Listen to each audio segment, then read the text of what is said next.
Whatsoever things ye ask for when ye pray, believe that ye have received them, and ye shall have them.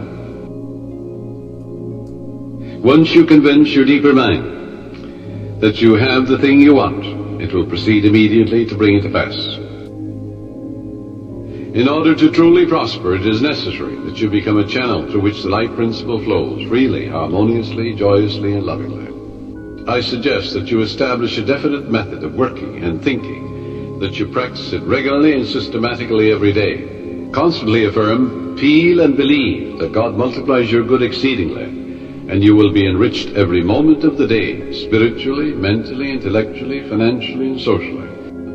Watch the wonders that will happen as you impress these truths in your subconscious mind. As you listen to this tape, let these truths sink into your subconscious, and they will, and they are.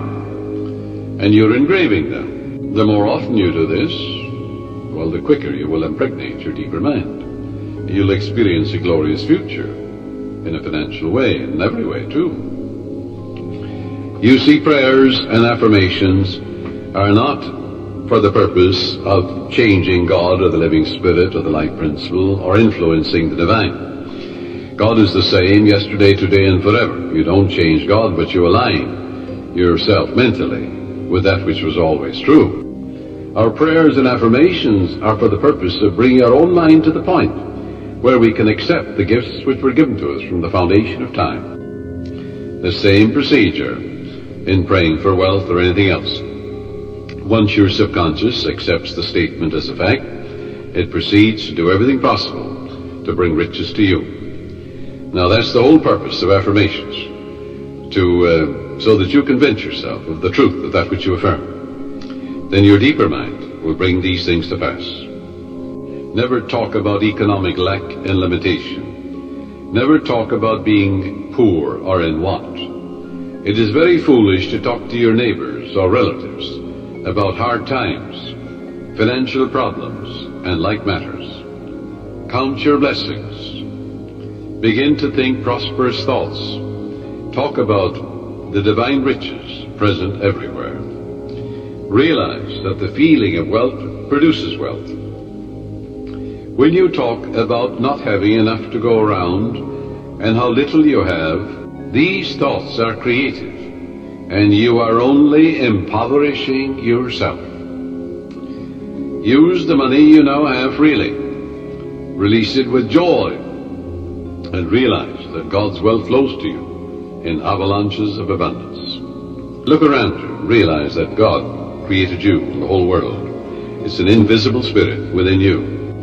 Everything is made inside and out of it. It started your heartbeat. It's the air you breathe, the water you drink, it's the fruit that you eat. And therefore turn away and turn within and change that and say, I recognize the eternal source of my supply. God is the source of my supply.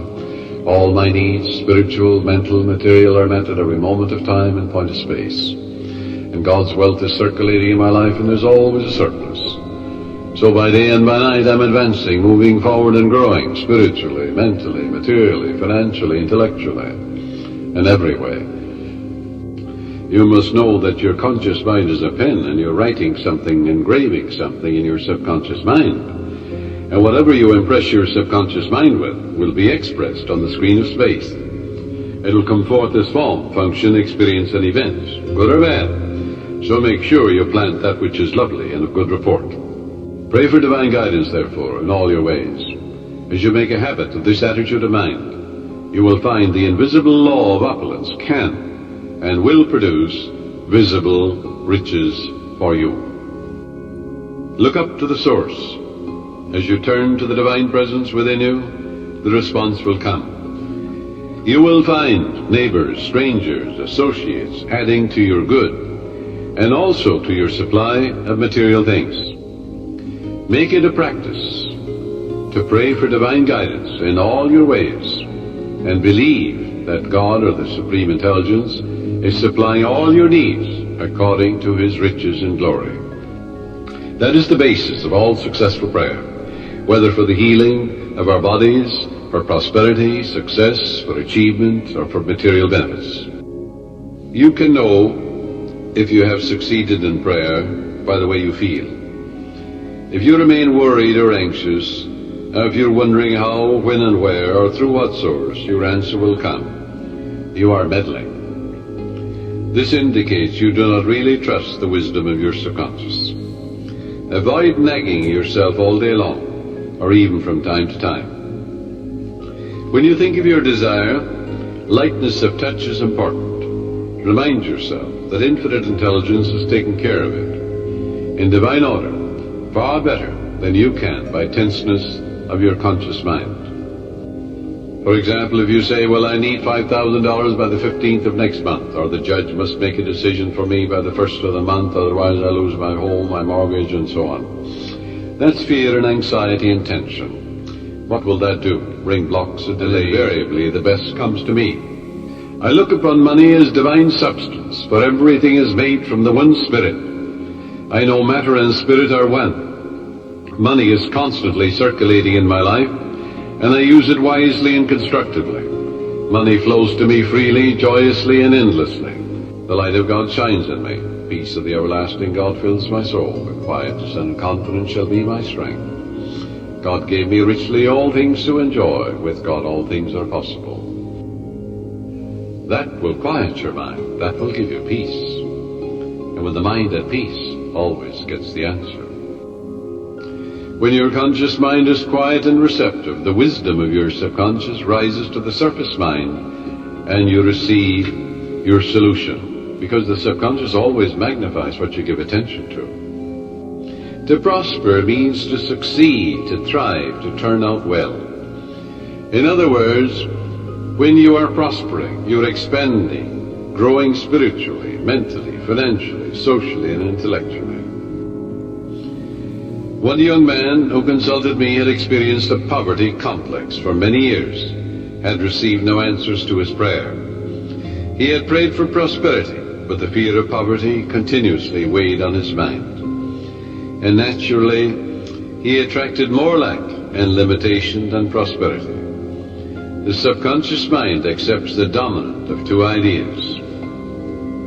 Change your mind from belief in poverty, but begin to believe in God's riches, which are all around you. Infinite riches. After talking with me, he began to realize that his thought image of wealth produces wealth, that every thought is created, unless it is neutralized by a counter thought of greater intensity. Furthermore, he realized that his thought and belief about poverty was greater than his belief in the infinite riches all around him. Consequently, he changed his thoughts and kept them changed. I wrote out a prosperity prayer for him as follows. I know there is only one source, the life principle, the living spirit, from which all things flow. It created the universe, and all things therein contained. I am a focal point of the divine presence. My mind is open and receptive. I am a free-flowing channel for harmony, beauty, guidance, wealth, and the riches of the infinite. I know that wealth, health, and success are released from within and appear in the without.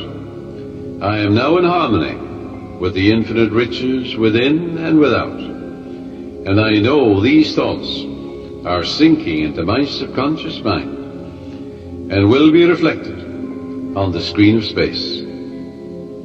I wish for everyone all the blessings of life. I am open and receptive to the divine riches, spiritual, mental, and material, and they flow to me in avalanches of abundance. This young man focused his thoughts on God's riches rather than on poverty, and made it a special point never to deny what he affirmed. Now, in a month's time, his whole life was transformed.